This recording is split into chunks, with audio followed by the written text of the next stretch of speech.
over $6,300 for the year to transport the children from each of the elementary schools back and forth, which works out to just over $900 per school. Another issue that we have encountered is a lack of volunteers, not because parents don't want to do it, not even the clearances, although that's a part of it. It's just that, as I'm sure you're aware, more and more parents are working, and it's very difficult for them to take time off, or if they're stay at home, they may have young children, which means they have to arrange for sitters because we don't have them take young children for a variety of purposes. One of the other things that we encounter, and I can speak to this very personally because we do our swimming program from about the third week of December through February, which is prime time for bad weather. So if we have an early dismissal day, even though the school schedule day doesn't change, so if it's a day one, we move on if we get out early. The problem is we then have to reschedule that swim lesson for a later time in the year.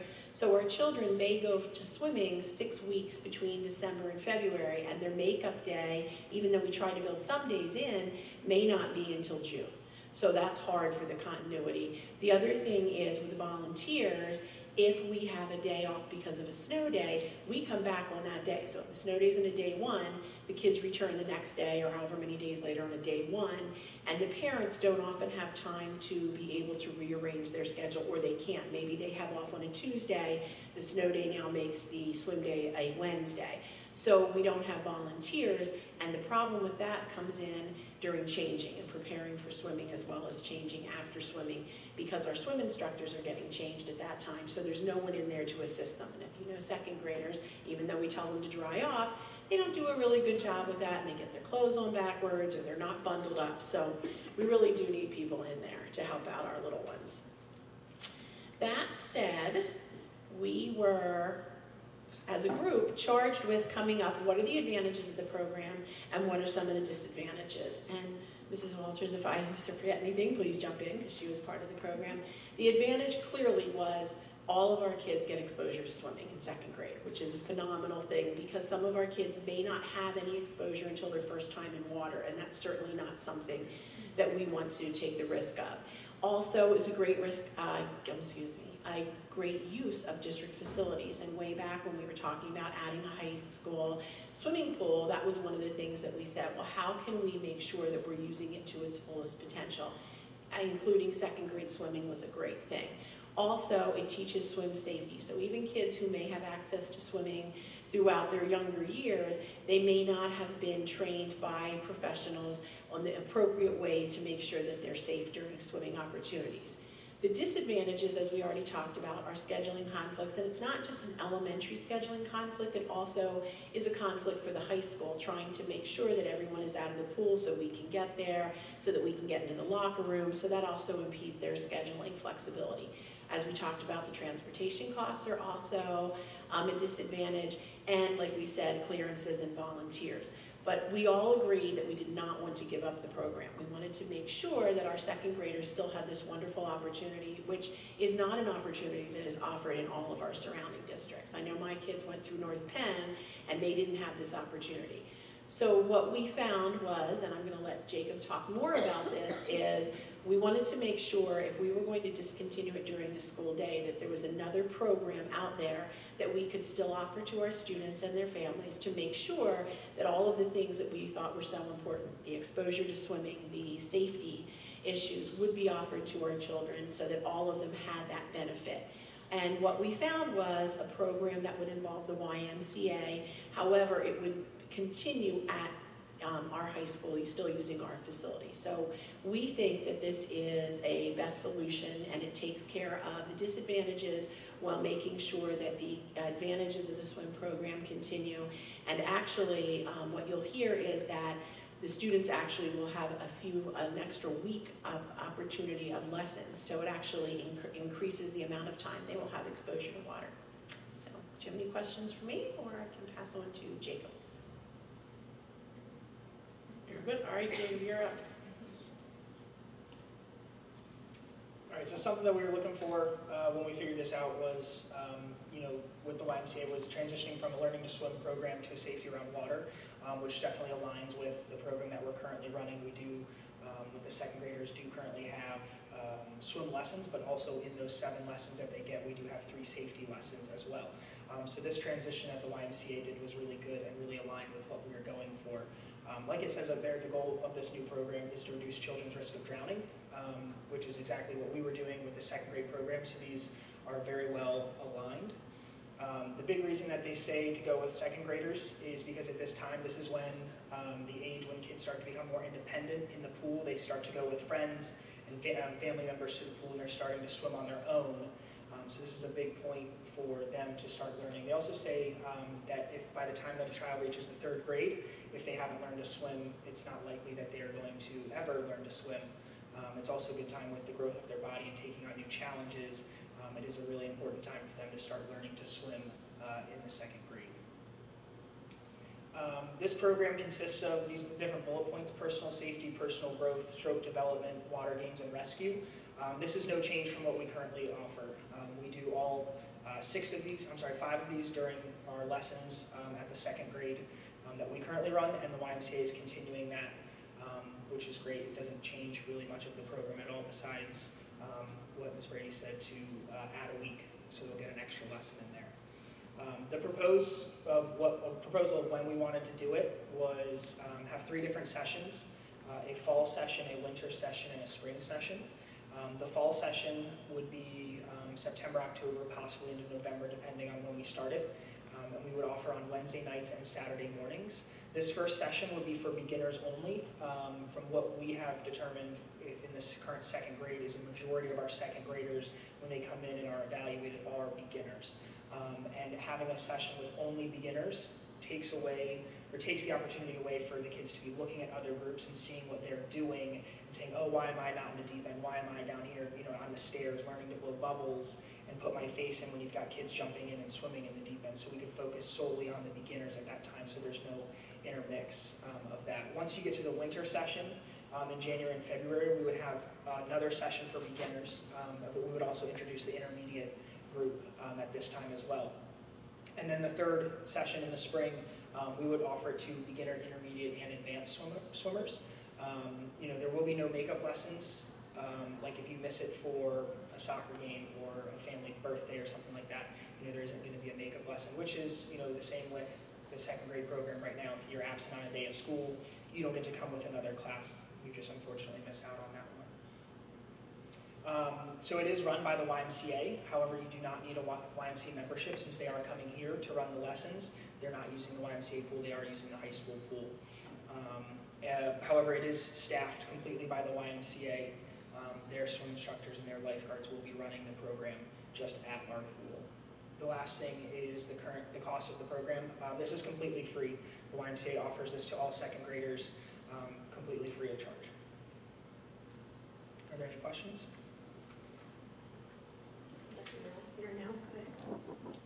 Mr. Grant, Yes. what or who gives up time to accommodate these students? Because obviously this is time, I suspect, that is already utilized in the pool. So we have one group that uses our pool mainly in the fall and winter, and that is the Penridge Aquatic Club. Right now they're currently in there 4 nights a week and on Saturday afternoons, so nobody would have to give up their time on Saturday mornings. That would be totally fine. We would have to rework the schedule with Penridge Aquatic Club because they currently do use Wednesday nights, but we can switch around. Like, we don't have anything in there on Monday nights that they would be able to switch to. So in the end, there would be very minimal switching around of schedules and very minimal usage of time. The reason we went with Monday or Wednesday nights was because our high school water polo team and swim team, all of their matches and swim meets are on Tuesday and Thursday nights. So this way we wouldn't have to cancel or reschedule or push back the 2nd grade program if they were to go on a Wednesday night, because we don't have anything in there on that night, school-wise.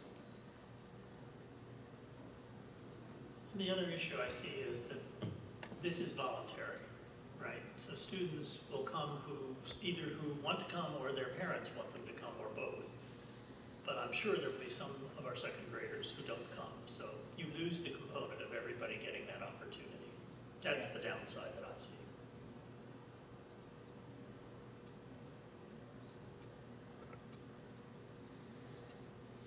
Kind of going along with what Dr. Darnell said, I was wondering about students who wouldn't have transportation, I guess, and I know we can't worry about everybody all the time, but it's just one thought I had. Did you think about that, or possibilities of what to do? Or just... I'm just in charge of pool scheduling. I didn't sit on the committee that did any of this. No, I was just wondering if it came up in conversation ever. Yeah, I mean, I think it definitely came up in conversation. You know, we thought this was the best alternative to what we currently offer. You know, it adds a week of lessons. It still gives them the free of charge. It doesn't cost the district the money that it does.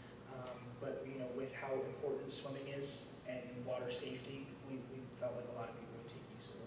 I think it's definitely better. The second grade program as it is, I think, has a lot of disadvantages. You know, it has a lot of struggles. So I appreciate you working on thinking of some different kind of option.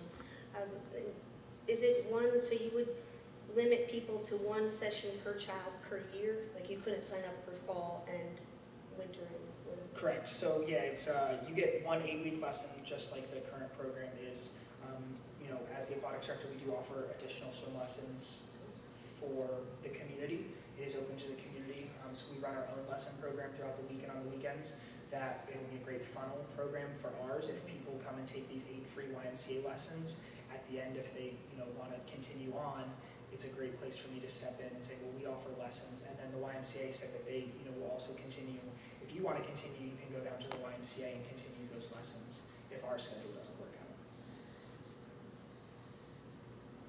I just want to make a comment that I think this is a really good solution, having sat at the table for 3 days and thrown around what is the best outcome.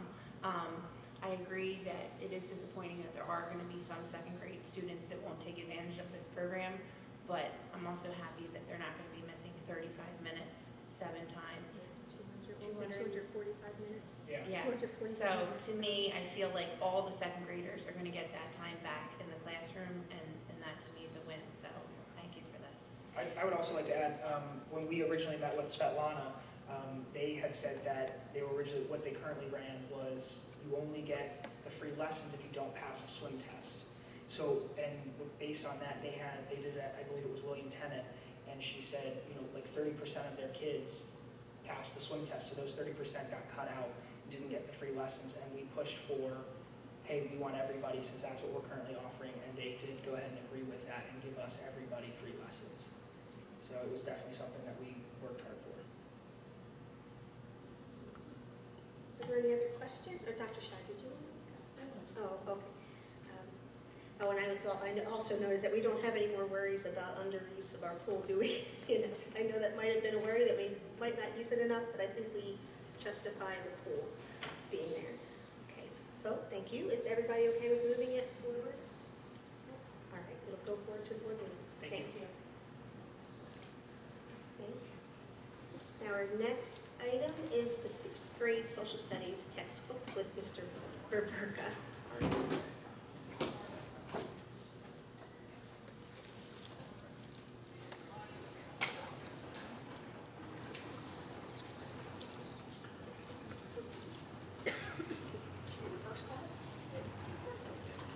Good evening, everyone. I have 2 proposals for you this evening. The first proposal is for the 6th grade textbook update. This is our 6th grade course, The Ancient World.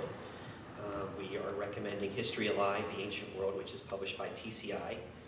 They actually have a digital bundle available, which includes the print text, as well as a 6-year digital license for $92. We are going to buy 250 subscriptions, which provides enough of a classroom set of the textbook as well as the licenses. And then, of course, the subscriptions for the teachers as well, for a total of $28,500, which is through the program improvement budget. In terms of our selection process, we looked at 2 other sources beside this one. And all the teachers at the middle school, 6th grade teachers, filled out rubrics looking at 4 categories: curriculum match, instructional properties, presentation, and equity issues. And according to the rubrics, the TCI program had the highest score, and we selected it mostly because of its connection to the curriculum, the ease of use, and the interactive resources. And of course, TCI takes a very unique approach. History Alive takes a very unique approach to the educational realm of social studies, and the teachers have used the resource before and are very happy with the digital resources as well as the textbook, so they're very happy with updating it to the current version. I'd be happy to answer any questions you have about the 6th grade. Anyone have any questions on the History Alive? Oh, Dr. Yarny. Can you, Mr. Baverka, can you give us a sort of insight on TCI itself? That's not a common publisher, at least not to me, it is not. When I first started teaching in Virginia, about 20 years ago, Teachers Curriculum Institute was just starting out. And I actually was involved in a week-long workshop with their program. And essentially what they try to do is engage students through the use of very interactive tools. So as students are working on projects in the class, there are typically a series of placards. There are typically a series of images or maps or things of that sort. And the program itself is built around interaction and engagement with the students. They do an activity called Desk Olympics, which is putting students into groups very quickly so they can get to work as quickly as possible with what they need to do. And so it shows students how to work together, how to work collaboratively. There's interactive journals along with it in terms of students taking notes in terms of the content, but then also responding to it in some way. So they started out 20 years ago, and they, in being part of that workshop when I originally went into teaching, it really informed my teaching moving forward as well in terms of how to engage students and what kind of pedagogy to use in the classroom. And since then, TCI has expanded to multiple grade levels and have won numerous awards for their very engaging, very interactive approach to learning.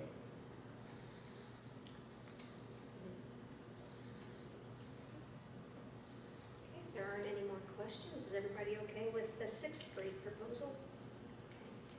All right, Mr. Verboka, if you want to move on to the AP Euro.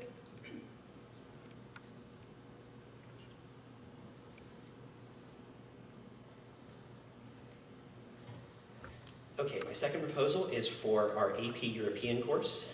AP European actually has not run for the last couple of years due to decreased enrollment. We did have enough students to run the course this year, so we're very happy about that. We hope that that trend continues, of course. And so in the intervening years, the last time we ran this course was 2014-15. In the intervening years, number one, our current textbook is no longer being published. And number two, the College Board actually made some updates to the AP European course. So we need to update our textbook to align with those two things. So the textbooks that we looked at were actually 3 different textbooks, and Mr. Jim Valletta and myself looked at these. He's our AP European teacher. He was the teacher several years ago as well. And we decided to pick Western Civilization since 1300, the AP edition, 10th student edition. It's published by Cengage Learning, and of course they offer the digital package as well.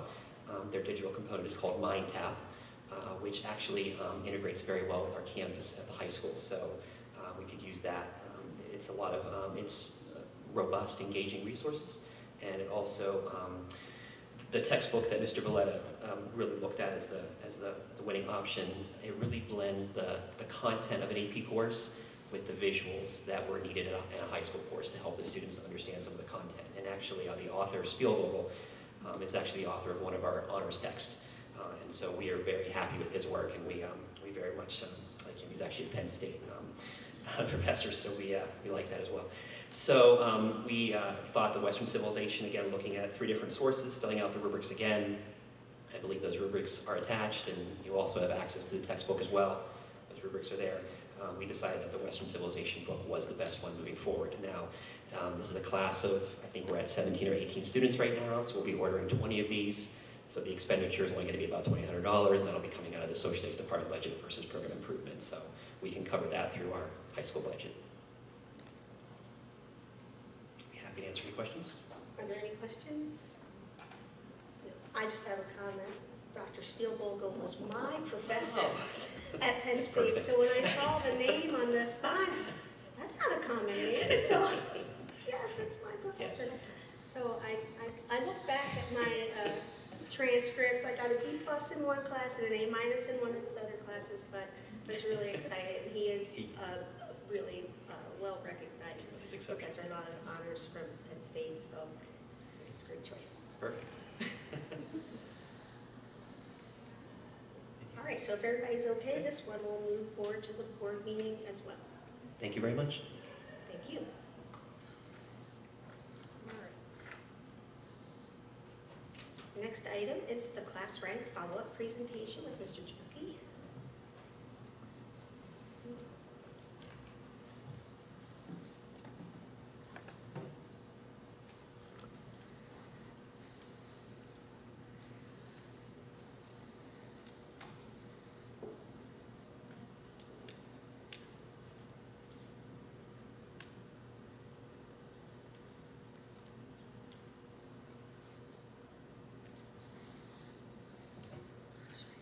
Good evening. I actually fast forwarded the slides to the final slide with the recommendations, but of course we can go back and reference any slide in the original presentation if there were questions regarding any of that.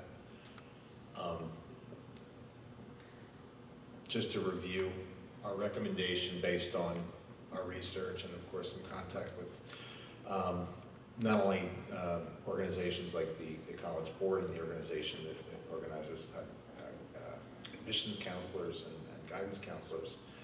We also spoke with surrounding school districts in Bucks County and Montgomery County.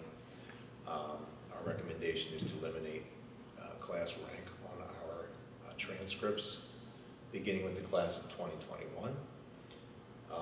Of course, we will report percentile as colleges or organizations might request for various reasons, be it for scholarship money or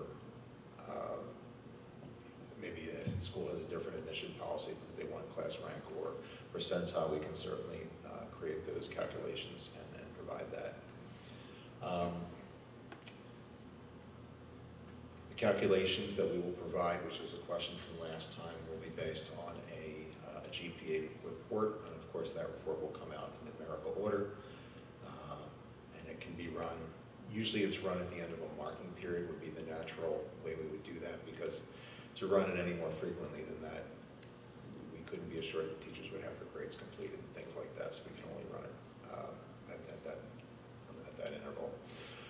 The other recommendation, and of course that would be on your, you would do that as a school board, would be to look at policy number 214 and see what needed to be updated there. And there's a statement in there, I believe, about the utilization of class rank. It doesn't necessarily go into the details of how to calculate it, but there is a mention there of utilizing class rank, and I guess that would be the center of that focus. Certainly clearly up to the policy committee. Again, the class rank or percentile would not appear on the transcript, but it, again, would be available as requested by colleges and other. I know there's other places that provide scholarships, and if they would want to request that, that would be absolutely fine. We would also update our program of studies to reflect the change on the calculation method of the GPA, not to include credits. And then finally, we would, provided we move forward from here, we would then relook at our current system of recognizing students and their accomplishments. At this point, the best, I wouldn't say the best, but certainly the one that stands out to most is the cum laude system that rewards student performance based on a level of grade point average, whether it's summa cum laude, magna cum laude, or cum laude, and how they'd be recognized might be if they were to wear something at graduation, or whatever the case might be. We would maintain a public acknowledgement at graduation of those students who reach those plateaus of achievement. And something that, of course, is very popular in the community and at Penridge is our 10% dinner. And of course, we could create a Summa dinner, or whatever you want to call it, certainly acknowledging those people, and of course inviting their families in to kind of celebrate that event with us. Your questions?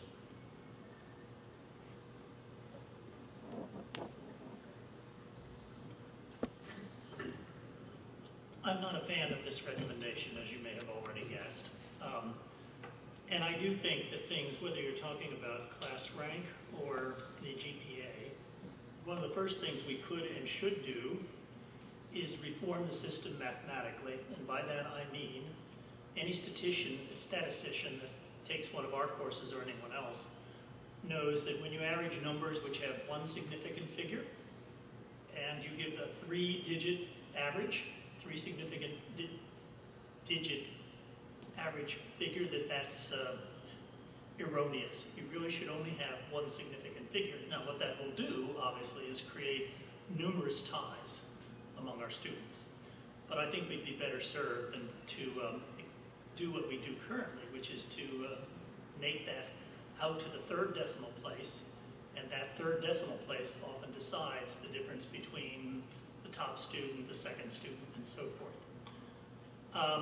I also think that we should be looking at things like the issue of the students that transfer in, and the fact that the current system allows, after 4 semesters, that they be averaged in pretty much as is, taking everything that comes before that at face value.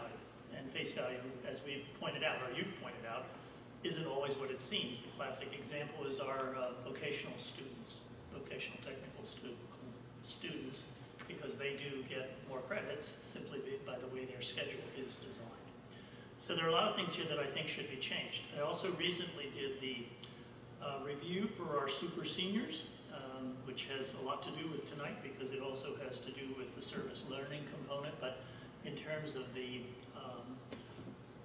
grade point average or the class rank, I note that about 10% of our class are straight A students. It's a lot. I frankly think that there is, or has been, grade inflation over the years, and that further confuses this issue of who's at the top and who's not. And it wasn't a small sample. This year we had 55 students apply for our super seniors, so that's more than 10% of the graduating class. So it was a significant number of students that apply. Obviously, they tend to be at the top, not in the middle, or the bottom, certainly.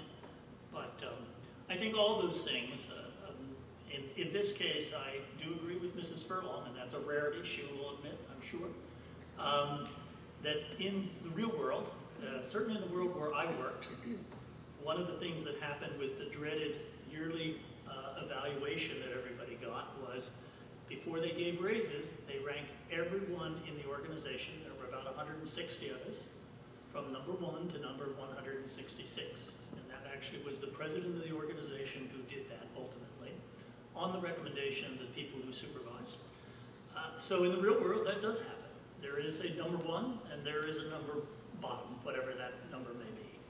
I don't think that's a bad thing for our students to be competing for. I actually think it's a good thing when we have competition.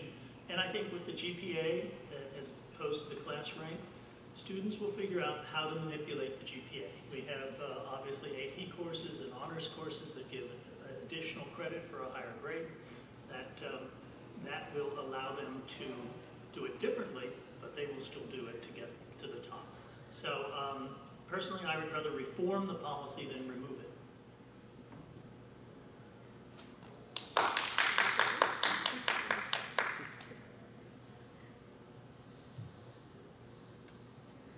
Any other questions or comments? I did have, so the percentage